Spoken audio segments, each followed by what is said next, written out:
વડોદરાના સિનોર તાલુકાના સાધલી ખાતે મારુતિ કોમ્પ્લેક્સમાં જેએમબી જ્વેલર્સ નામની સોનાની દુકાન ધરાવતા વેપારી તારીખ 4 માર્ચના રોજ સાંજે 8 વાગે દુકાન બંધ કરી કરજણ જવા નીકળ્યા હતા।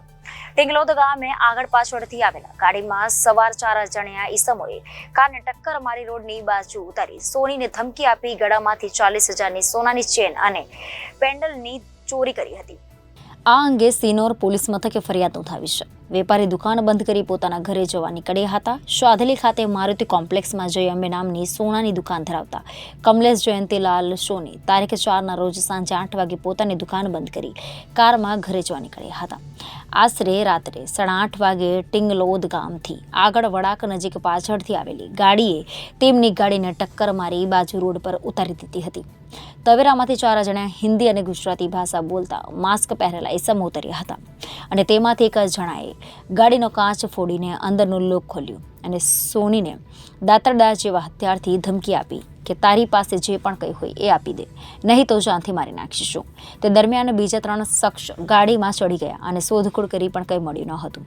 સોનાના ગળામાં અંદાજે 18 ગ્રામ જેની કુલ કિંમત 40,000 થાય છે તે છૂટવી લીધી હતી। રાત્રિના અંધકારમાં તવેરા ગાડીનો નંબર જોવા મળ્યો ન હતો। લૂંટાયેલા ફરિયાદી કમલેશ જયંતીલાલ સોની દ્વારા સિનોર પોલીસ સ્ટેશનને જાણ કરાઈ હતી। પોલીસ આવી પહોંચી હતી। પોલીસે ફરિયાદીની ફરિયાદ લઈ ગુનો નોંધ્યો છે। સાદલીમાં જેએમબી જ્વેલર્સ આવેલી છે। મેં દુકાન ને રહેવાનું કરજણ છે। જૂના બજારમાં રોજે આવવાનું ને રોજે રૂટિન છે મારે। જેએમબી જ્વેલર્સ છે એટલે 8-10 વાગે દુકાને બંધ કરીને આવતો હતો ત્યારે પાછળથી એક ગાડી આવી અને 4 જણ લૂંટેરા હતા અંદર અને પહેલે ગાડીને મારી ટક્કર મારી, પછી મને ગાડીને સાઈડમાં લઈ લીધી અને તલવાર અને ચાકુ બતાવીને મને લૂંટી લીધો છે અને પથ્થરથી કાચ ફોડી નાખ્યા છે। ગાડીના 4 કાચ ફોડી નાખ્યા અને લૂંટીને ખાવાનું ટીપણ બી લઈ ગયા ને ચેન ખીચીને લોકેટ હતું સોનાનું 2.5 તોલાનો અંદાજ હતો એ લઈ ગયા છે। તમે કોને જાણ કરી? અમે પોલીસને જાણ કરી છે।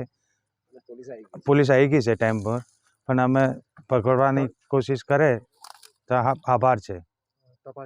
તપાસ ચાલુ છે। Reporter Viral Gohil, Janadesh news, Bharuch.